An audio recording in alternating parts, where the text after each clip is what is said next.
Sir मी डीजी ऑफिसला जे आरच्या संदर्भात बदल करायचा असेल बदल करायचा अधिकार आयदर होम मिनिस्टरला असेल होम मिनिस्टरांनी सांगितलं तर नाही सर काही नाही तिकडे बोलावतात सर काही हलवत काही आम्हाला आम्हाला DCM साहेबांनी सांगावं नाही तर सर तुम्ही मला सांगा सर त्यांनी मला आता फोनवर सांगावं ते मला लिहून देतील की बरी प्रश्न निकाली काढायला पूर्ण वेळ काय हरकत नाही सर जागा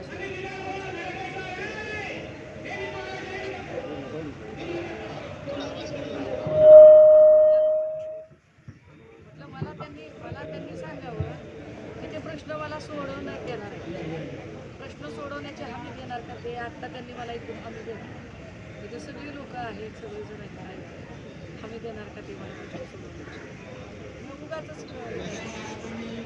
सर मला सुद्धा सर मला आपल्या डिपार्टमेंटवरचा ताण अजिबात वाढवायचा नाही मला कुठली अडचण मला कुठल्याही पक्षाचा मी साधा एक शब्द नाव सुद्धा काढेल मला काही देणं घेणं नाही त्या राजकारणाशी मी फक्त एवढंच म्हणते की या पोरांच्या GRचं काय करायचं GR बदलण्याची अथॉरिटी सर DIG सरांना ॲडिशनल DIGला तर अजिबातच नाही DIGना पण नाही त्याच्यात काय ते होम मिनिस्टर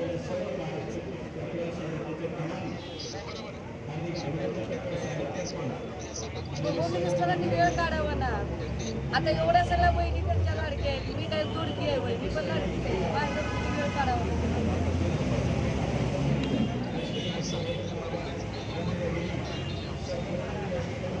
त्यांनी थोडा वेळ काढावा सर आमच्या DCMने म्हणणं ऐकून DCM जर एवढी संवेदना दाखवत नसतील अदरवाईज काय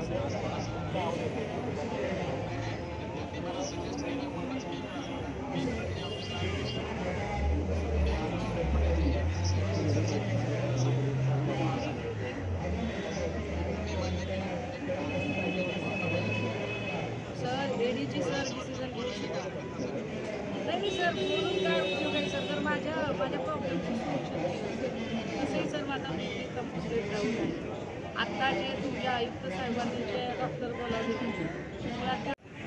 ताई तुम्ही आज इकडे आंदोलनमध्ये सहभागी झालेलो आहोत तर तुम्ही काय सांगणार आहोत सरकारमधून तुमच्याकडनं काहीतरी भेटीगाठी झाल्या आहेत का कोणी आलं आहेत का तुमच्याकडनं दुसरा दिवस आहे आज उपोषणाचा अजून काही सरकारकडून प्रतिसाद डिसेंबर 2022-23 जर तुम्ही करत असाल तर मुलं यशबार 2 लाख मुलांना याचा फटका बसेल आमचं एवढंच म्हणणं की भरती प्रक्रियेची संधी द्या ते भरती होतील का नाही होतील त्यानंतर पण त्यांना परीक्षेला सामोरं द्यायची संधी दुसरा प्रश्न असा आहे की एकीकडे मुख्यमंत्री वारंवार असं म्हणतात आम्ही महिलांचं सरकार आहोत आम्ही मुलींसाठी फ्री शिक्षा पण करणार आहोत मोफत शिक्षा देणार आहोत पण जर तुम्ही शाळेच्या परिस्थिती बघितलं तर लाईटी नाही आहे शौचालयामध्ये दारसुद्धा नाही आहे बेंचेससुद्धा नाही आहे शिक्षण भरती होत नाही आहे ह्या विषयावर तुम्ही कसं पाहता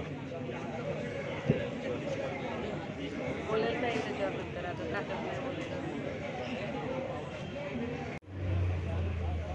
आज तुम्ही इकडे आंदोलनमध्ये सहभागी झालेलो आहोत पोलीस भरतींसाठी तर काय सांगा 2022-23ची भरती आहे मॅडम ही 2022-23 प्रमाणे ही भरती असल्यामुळं आमची वयगणना 2024 प्रमाणे केली जाते मग असं का असं कुठल्या JR लिहिलेलं नाही की बाबा 2024 प्रमाणे ह्या पोरांचं वय पकडावं आणि ॲक्च्युली JR निघताना 2022-23 असल्यामुळे ही भरती काय कारणास्तव सरकारच्या हलगर्जीपणामुळे पुढे गेली त्यामुळे आम्ही ह्यातून एजबार झालेलो आहे आणि 23 डिसेंबर ते 31 डिसेंबर या दरम्यान त्यांनी फॉर्म भरून घेणार होते पण फडणवीस साहेब अधिवेशनात बोलले होते 2022-23ची भरती असल्यामुळे आपण अगोदर पोरांची वयोमर्यादा उलटून जाऊ नये म्हणून अगोदर फॉर्म भरून घेऊ नंतर वाटल्यास तर परीक्षा घेऊ असे बोलले होते पण अद्याप त्यांनी त्यांचा शब्द पाळलेला नाही मग 2022-23 प्रमाणे वयगणना कशी करते त्यांनी 2022-23 प्रमाणे आम्ही ह्या भरतीस पात्र आहोत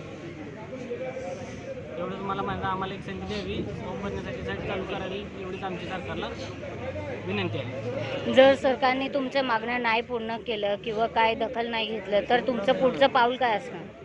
मॅडम, असं होईल की जर सरकारनं जर आमच्या अटी मान्य केलेलं नाही तर कसं आहे, विद्यार्थी मनातून खचून जाईल, आत्महत्येचं प्रमाण वाढेल आणि त्यातमध्ये ही सरकार म्हणजे पावसाळ्यात भरती घेते. पावसाळ्यात भरती घ्यायचं कारण काय नव्हतं सरकारला, यंदा इलेक्शनाची घाई झालेली आहे. आमच्या भावनांची कळून फार आज पोरांचा जीव घ्यायला लागले सरकार. तुमचं नाव मी बळीराम लखन, आणि कुठून आलात? मी अकलूजमधून आहे. तुमचं नाव कुठून आलात?